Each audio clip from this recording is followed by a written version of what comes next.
আগ্রহ, প্রত্যাশা, কৌতূহল সবই ছিল প্রধানমন্ত্রীর সিঙ্গুর সভাকে কেন্দ্র করে।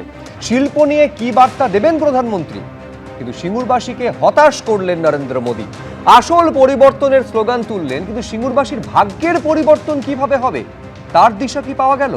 অন্যদিকে এসআইআর নিয়ে জেলায় জেলায় বিক্ষোভের মধ্যে ফের আক্রমণ সানিয়েছেন অভিষেক বন্দ্যোপাধ্যায়। আমরা এই নিয়ে আলোচনা করব, স্টুডিওয়ে অতিথিরা রয়েছেন, কিন্তু শুরুতে আপনাদের দেখাতে চাইবো আজকের দিনে নিঃসন্দেহে সব থেকে গুরুত্বপূর্ণ এবং যেদিকে সকলের নজর ছিল, যে সিঙ্গুরের মাটিতে দাঁড়িয়ে শিল্প নিয়ে ঠিক কি বার্তা দেবেন প্রধানমন্ত্রী নরেন্দ্র মোদী। কি বললেন, কিছু কি বললেন দেখুন। बंगाल में उद्योग तभी लगेंगे, निवेश तभी आएगा जब यहां कानून व्यवस्था बेहतर होगी। लेकिन बंगाल में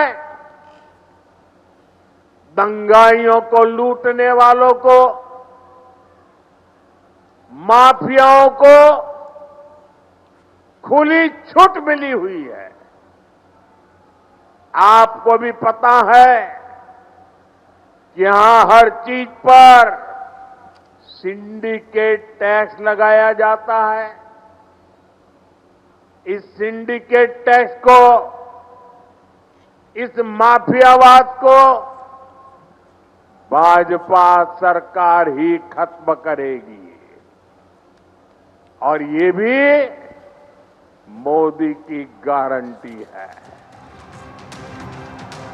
আমি রাজর্ষি লাহিড়ীর কাছে আসবো। আমি রাজর্ষি এবং দর্শকদের স্মরণ করিয়ে দেব যে এই দিন চারেক আগে সুকান্ত মজুমদার তিনি একেবারে বলছেন যে বিজেপি সরকার আসবে এবং এখানে শিল্প তৈরি হবে, টাটারা ফিরবে, অন্যরাও ফিরবে। রতন টাটার মৃত্যুর পরে শোকযাত্রায় শুভেন্দু অধিকারী বলছেন যে টাটাদের হাতে পায়ে ধরে ফিরিয়ে আনবো, বাংলায় শিল্পের জোয়ার আসবে। কিন্তু আজকে রাজস্বী, এইটা তো মূল প্রশ্ন, সেই সিঙ্গুর নিয়ে শিল্পের ছিটে ফোটা বার্তাও দিলেন না প্রধানমন্ত্রী নরেন্দ্র মোদী। এরপর বিজেপির আদৌ সিঙ্গুরে শিল্প করার সদিচ্ছা নিয়ে প্রশ্ন উঠবে না? একদমই না। পরিষ্কার ভাষায় শিল্পটাকে ঘোষণা তো প্রধানমন্ত্রী করতে পারেন না, ঘোষণাটা করবেন মুখ্যমন্ত্রী। পশ্চিমবঙ্গে ভারতীয় জনতা পার্টির সরকার তৈরি হওয়ার পর প্রথম কাজ যেটা করা হবে সরকার, সেটা হচ্ছে ঘোষণা। সেটা সরকার, পশ্চিমবঙ্গের সরকারকে করতে হবে। প্রধানমন্ত্রী আজকে কি কি কথা বলেছেন, অত্যন্ত গুরুত্বপূর্ণ, তাৎপর্যপূর্ণ কথা। আপনি বলছেন শিল্পের কথা বলেননি, আজকে উনি যে জুটের কথা বলেছেন, যে প্লাস্টিক ফ্রি ওয়ার্ল্ডের কথা, যেটা উনি বিভিন্ন জায়গায় গিয়ে বলছেন, তার বদলে জুটের প্যাকেজিং হলে পরে কোন জেলা, যে জেলায় কথা বলেছেন হুগলি, তার উল্টো দিকে হচ্ছে নদিয়া এবং হুগলি। নদিয়া প্রোডাকশন, র জুট প্রোডাকশন এবং তার আমি বলছি অত্যন্ত সুকৌশলে তুমি বিষয়টাকে এড়িয়ে যেতে চাইছো। এই জুট বা পাট শিল্প নিয়ে মালদা থেকেও বার্তা দিয়েছেন, সিঙ্গুর থেকে তো এই কারণে বার্তাটা দিতে চাইবেন এবং সিঙ্গুরবাসীরা প্রত্যাশা করেছিলেন এই কারণে, কারণ টাটা শিল্পের একটা সম্ভাবনার অপমৃত্যু এই সিঙ্গুরে ঘটেছিল, যেখান থেকে টাটা ওই প্রধানমন্ত্রী নরেন্দ্র মোদীর রাজ্য গুজরাটের সানন্দে চলে গেছিল। সেখানে এই প্রত্যাশাটা তারা করেছিলেন এবং সেই প্রত্যাশা পূরণ না হওয়ায় হতাশাও গোপন করেননি তারা। আমি রাজস্বীর কাছে আরেকবার আসবো, কিন্তু তার আগে সিঙ্গুরবাসীরা কি বলছে, সত্যি তারা হতাশা গোপন করতে পারেননি। আমি আবার বলছি, কি বলছেন দেখুন।